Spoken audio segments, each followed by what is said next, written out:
The evening flow class had emptied out, leaving the yoga studio quiet, warm, and thick with the residual scent of cedar incense and sweat. I was the last student packing up my mat, lingering slightly, as I often did. At 23, I was significantly younger than the typical clientele, and definitely the least flexible. My instructor, Alara, was 35, maybe, a whirlwind of light energy and composed focus. She ran the studio with the efficiency of a CEO, but moved with the grace of a dancer. Tonight, however, her usual post-class serenity was replaced by a strange, coiled intensity. I was heading for the door when her voice, low and slightly strained, stopped me cold. "Alex! Hold on!"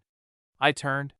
She was standing by the reception desk, meticulously extinguishing the last of the candles. "You can't leave yet. Your Warrior 2 pose is still collapsing your hip alignment. You need private training on flexibility. Now!"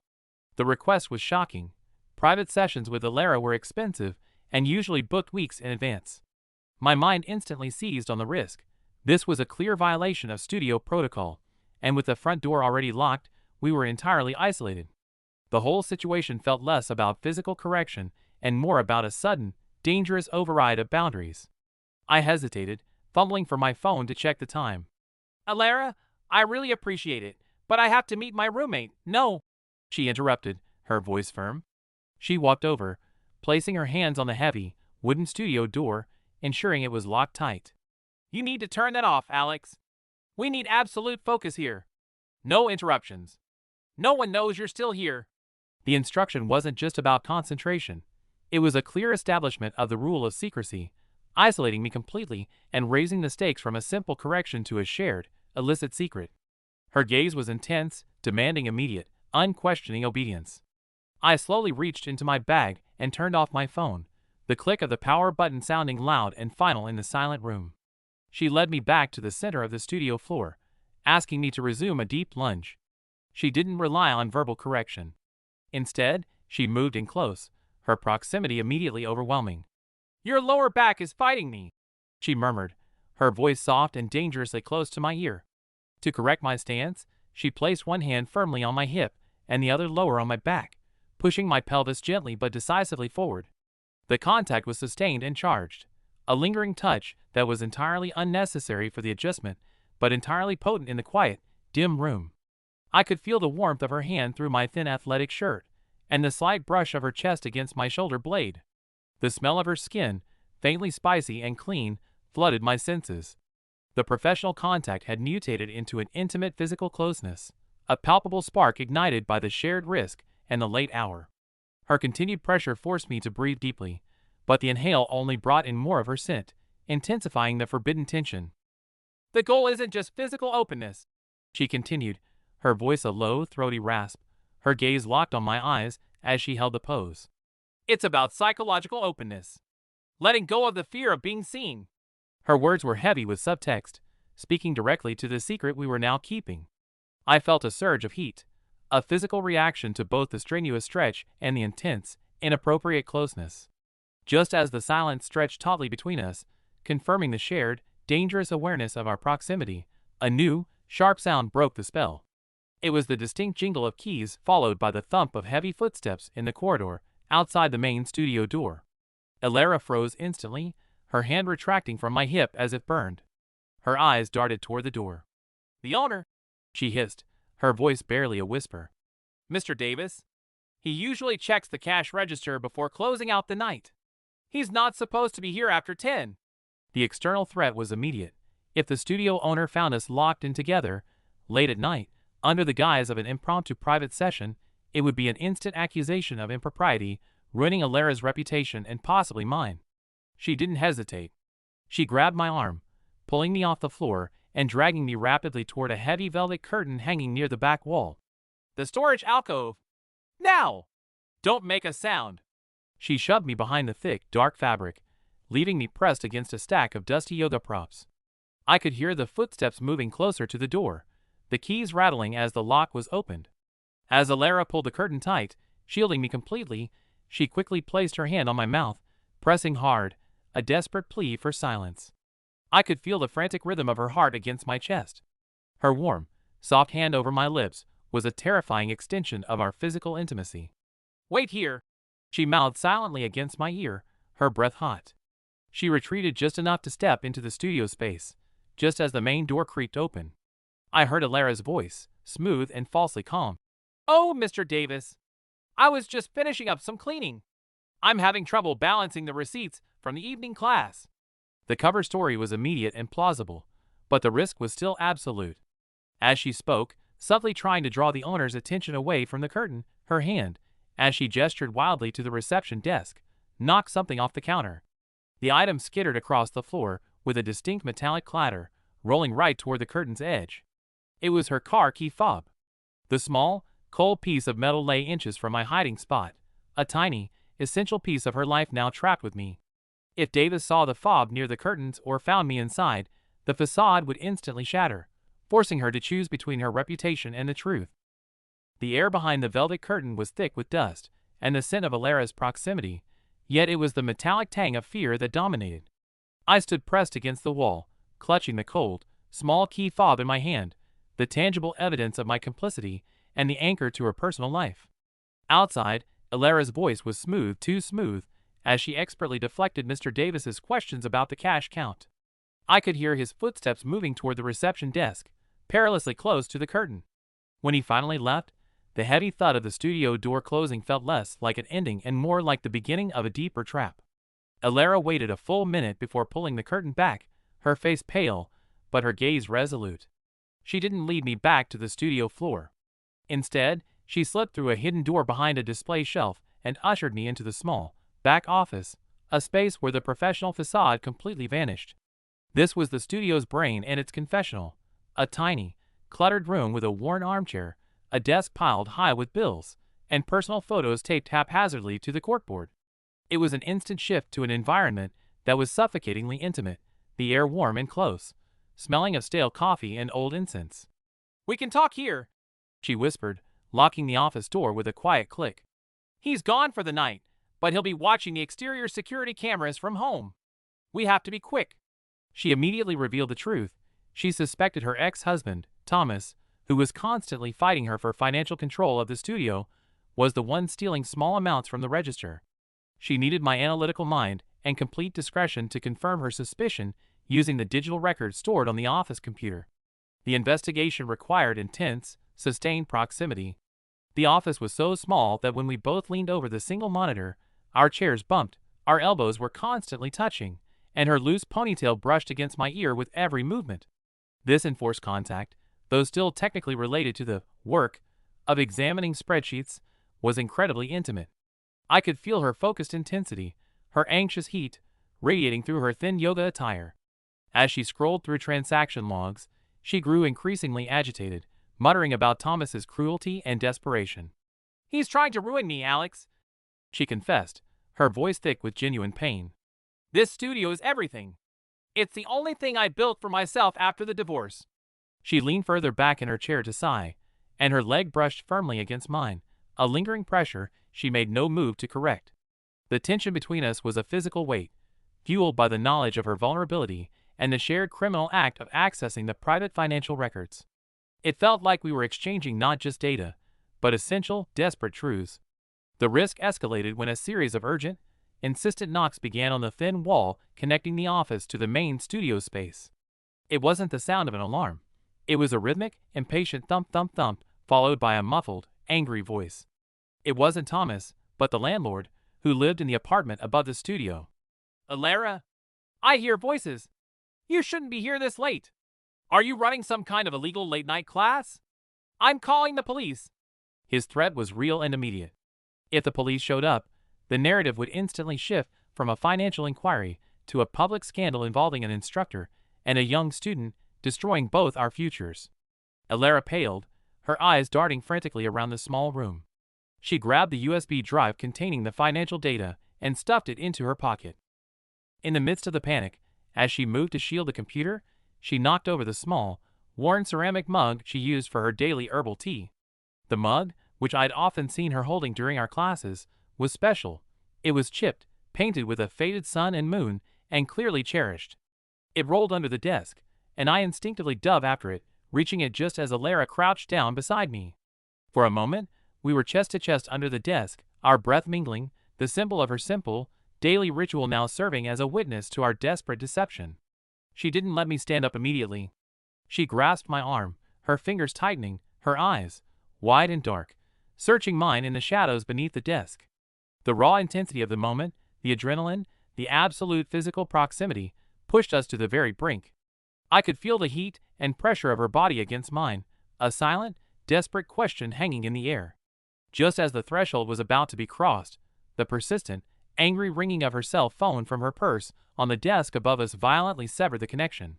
It was Thomas, calling to demand his share of the studio profits. The outside world had intruded again, brutally reminding us of the real-world consequences awaiting us.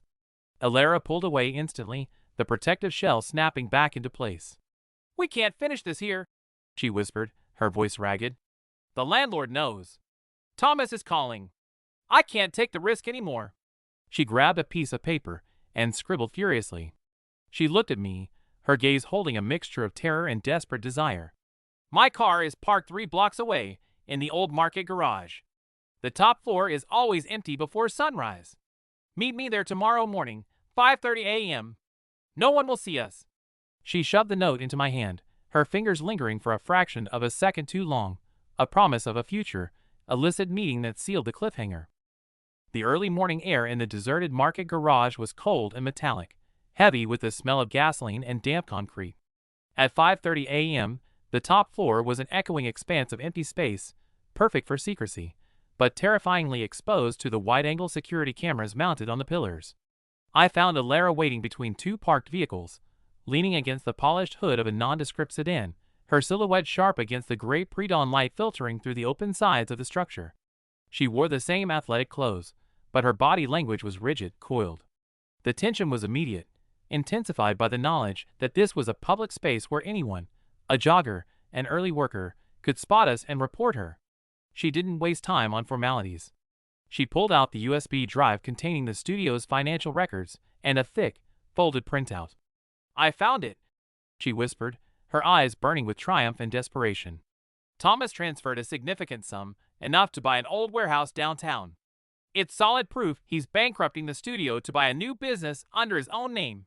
She spread the documents over the hood of the car, forcing us to lean close together to examine the intricate details of the fraudulent transfers. Our hands brushed frequently over the printouts, the contact feeling electric against the metallic coldness of the car. The financial risk was now crystallized, giving our desperate bond a purpose far greater than physical attraction. It was a mission of survival. Just as I pinpointed a crucial, traceable account number in the data, a sudden, loud sound echoed up the ramps, the squeal of tires, and the low growl of a powerful engine rapidly ascending the garage levels. Alara's head snapped up. "That's Thomas's car," she hissed, her voice filled with a chilling certainty. "He must have followed me here, or maybe he found the burner phone records." The exposure was now imminent, the danger a physical, speeding presence. We had seconds, maybe less than half a minute, before his car rounded the final corner and spotted us leaning over the evidence. "Hide!" Alara commanded, shoving the printouts and the USB into my backpack. She threw herself flat between the 2 parked cars, disappearing into the shadows. I had to choose, and the choice was horrifyingly clear.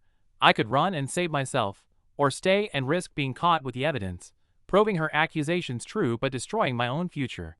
I didn't run. I took a deep, steadying breath and stood my ground.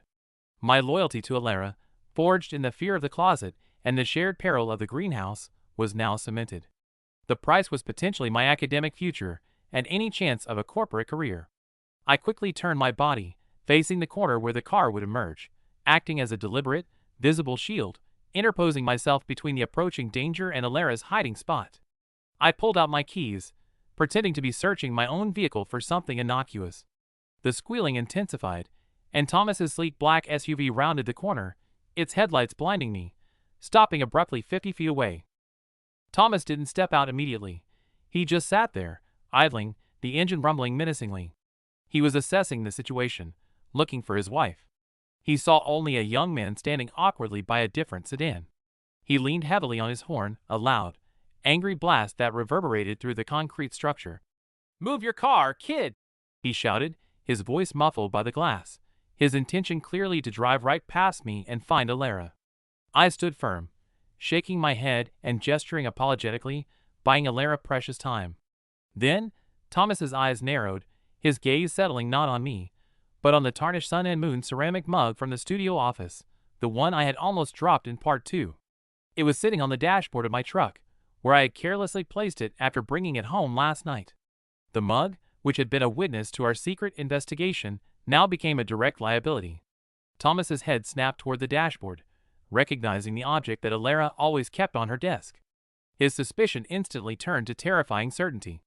As Thomas threw open his door, his face a mask of rage, I glanced down to the space where Alara was hiding. She peeked up at me, her face pale, her eyes wide with fear, but also with a profound, aching gratitude. In that split second, she quietly formed a single word with her lips, a silent, desperate confession that transcended any professional boundary. Trust. The look in her eyes, a mixture of desperate reliance and utter admiration, was a more potent declaration of affection than any spoken phrase. The ceramic mug, which had initially been a symbol of our secret investigation, now became the undeniable proof of our shared bond, a connection Thomas immediately understood as a betrayal. I quickly snatched the mug from the dash, clutching it tightly, a fierce, protective instinct surging through me. Thomas strode toward me, his movements heavy and menacing. "Where is she, kid? And what is my wife's mug doing in your pathetic truck?" The confrontation was upon us, direct and physical. Alara, seeing the imminent danger, silently slid out from her hiding spot, but instead of running, she pulled a small, silver object from her pocket. She threw it hard across the concrete floor, sending it clattering into the darkness beneath Thomas's car. It was her apartment key. "Go, Alex! Use the spare key I gave you for the studio. Get to the front office now. Print the full ledger. I'll hold him here." Her order was final. She was sacrificing herself to give me the ultimate ticket, access to the final, damning evidence and her fate. I looked at the key lying beneath Thomas's expensive tires, a path to either salvation or complete ruin. The moment Alara threw her apartment key beneath Thomas's car, the dynamic shifted from secretive investigation to open warfare. I didn't hesitate. I sprinted out of the parking garage, leaving Alara to face the furious, suspicious husband alone. The image of her standing firm, sacrificing her own safety to buy me time, solidified my loyalty. The key she gave me was to the studio's lockbox, not her apartment, a brilliant, calculated move. Thomas would assume I was going to her home for refuge, while the real target was the evidence. The consequences of the almost exposure were immediate and profound. My phone, which I had risked turning back on briefly, exploded with messages from my roommate, demanding to know why I was seen running out of the Central Market parking garage so early, hinting that he had driven past and seen my truck. I knew the rumors would start instantly, damaging my reputation and potentially leading to my university expulsion if the owner of the studio pressed charges. I immediately performed the necessary sacrifice. I deleted all social media accounts and texts, effectively erasing my digital footprint, choosing Alara and the mission over my safe, uncomplicated student life. I gained access to the main studio office using the spare key Alara had given me weeks ago for emergencies. The space, usually sterile and calm, felt like a clandestine command center. My first task was to secure the most damning evidence. I found the main computer and worked frantically, downloading the full financial ledger, the absolute, undeniable proof of Thomas's fraudulent activity. While the computer were downloading the massive file, I caught sight of a small photo frame on the corner of the desk, hidden beneath a stack of schedules. It was a picture of Alara on her wedding day, radiant, but standing beside a man who wasn't Thomas. It was the deceased artist from her earlier life. She had never fully let go. It was a physical testament to her deep-seated loneliness in her abusive marriage to Thomas, the man who had leveraged her studio and her spirit. She had opened up to me fully, not through words, but by the physical and emotional danger she was willing to face to regain her freedom, revealing the true cost of her ambition and her unhappy life. The external danger, though, was far from over. As the download bar crawled agonizingly toward completion, the front door lock began to rattle violently. Footsteps, heavy and impatient, were outside. It wasn't Thomas. It was Mr. Davis, the studio owner, who had apparently returned after his landlord called him, convinced that Alara was committing fraud or running a clandestine operation. I had minutes. The screen flickered, the download at 98%. Davis was fumbling with the keys, his anger palpable through the thin wood door. I knew I couldn't escape through the front. He would see me, and I would be caught red-handed with the evidence. I ripped the USB drive from the port just as the lock finally clicked open. I scrambled out of the office through the back door and sprinted into the deserted corridor, barely making it out the service exit before Davis burst into the office, shouting in confusion. I was free, clutching the USB drive containing the full truth, but the consequences of my actions were already setting in. Later that afternoon, back in my borrowed safe house, I checked the burner phone. A cryptic text message from an unknown number. Your friend saw your truck at the garage and called the police. They're looking for you now. The external danger had become terrifyingly real. I was officially being hunted, my sacrifice escalating from losing a job to losing my freedom. I had the evidence. I had Alara's trust. But we were both isolated, and the police were now actively involved, thanks to my well-meaning but naive roommate. I knew I couldn't contact Alara directly. Thomas was likely watching her every move. Yet, the fight had to continue. The freedom she craved, the justice she deserved, and the profound, life-altering bond we had forged in those moments of shared terror demanded one final, reckless act. I needed to see her face one more time, to make sure she was safe and to finalize the plan to use the evidence. I stared at the ceramic mug on the table, the one symbol of normalcy now tainted by our secret. We had to meet. I looked at the burner phone, then at the USB drive. I knew the risks were astronomical, that this final meeting could lead to our immediate arrest. But the alternative, abandoning her to Thomas's revenge, was impossible. I picked up the burner phone, my fingers flying over the keypad, sending a simple, coded message to the only secure Dropbox I knew she used. Tonight.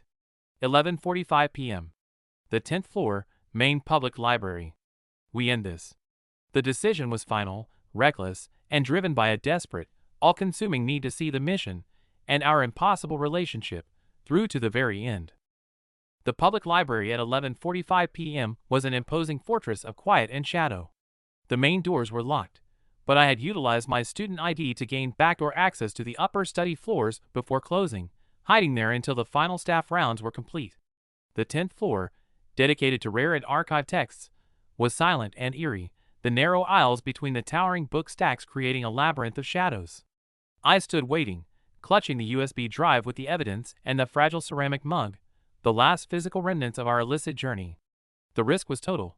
The police were looking for me, Thomas was undoubtedly hunting Alara, and we were meeting in a highly public place, albeit after hours. The atmosphere was thick with finality, the air smelling of aged paper and dry dust. The only light came from the intermittent emergency exit signs and the faint, cold glow of the city filtering through the high, arched windows. I heard soft, quick footsteps before I saw her. Alara emerged from the dense stacks, her face streaked with exhaustion and fear, but her eyes held a fierce, unyielding resolve. We didn't exchange greetings. The urgency was too great. She had evaded Thomas's surveillance and brought a contact, a lawyer specializing in corporate fraud, who was waiting in the silent reading room down the hall. We moved immediately into the narrowest aisle, shielded by walls of forgotten books. Our culmination was a furious, focused action. We had seconds to review the plan one last time before I handed the lawyer the evidence. Thomas, predictable in his rage, chose that exact moment to make his final move. A loud, desperate cry of "Alara!" echoed up the stairwell, followed by the heavy, uneven sound of his running steps. He had found us. The external pressure had reached its explosive peak. As he burst into the aisle, his eyes wild, his hands outstretched, Alara and I moved as one. She shoved the USB drive into the lawyer's waiting hand, and I stepped directly into Thomas's path, creating a split-second delay. Thomas didn't hesitate. He lunged, his entire focus on retrieving the evidence. In the ensuing struggle, short and brutal, the tower of ancient law books beside us gave way with a deafening crash. The sheer explosion of paper and sound became our final cover, momentarily blinding and overwhelming Thomas as we sprinted toward the reading room, sealing the evidence's passage and our escape. We didn't look back. We didn't need to. We reached the lawyer, who immediately vanished down the service elevator with the proof. Our purpose was complete, but our relationship was not. Alara looked at me, her face pale, her lips trembling. "We won, Alex," she whispered, her voice tight with relief and sorrow. "But now comes the hardest part." She pulled me close, a final, fierce embrace that acknowledged everything we had sacrificed and shared, the fear, the secrets, the illicit proximity. She held me tight for a desperate moment, then pulled away, her resolve clear and cold. We choose the absolute break. We both vanish. You go back to your life, finish your studies, and I deal with the aftermath. Our secret, our bond, it must remain invisible. It's the only way for either of us to be truly free. I accepted the terms, the silence between us heavy with the price of freedom. 1 month later, the scandal had erupted, consuming Thomas and leading to his indictment. Alara, protected by the evidence and the swift action of the lawyer, had reclaimed her studio and was beginning the divorce proceedings. I had successfully returned to my studies in a different state, the police investigation eventually fading due to lack of traceable evidence. Life was quiet now, lacking the dangerous spark of those nights, but marked by a profound change. I kept the ceramic mug, the one she nearly dropped, on my desk. Every morning, I would check my email. Always, a single, encrypted message would arrive from an unknown sender, containing only a short, simple Zen koan or a quote about inner peace. It was our new ritual, a silent acknowledgement that she was thinking of me, a coded message that their shared strength and love had evolved into a quiet, enduring understanding. I sat at my desk, looking at the familiar koan on the screen, then glanced at the mug, which I now used for tea. I reached out and gently extinguished the small, lonely candle I lit every morning, a final, tiny light for the secret we kept, and looked out the window, ready to face the expansive, bright light of the honest new day.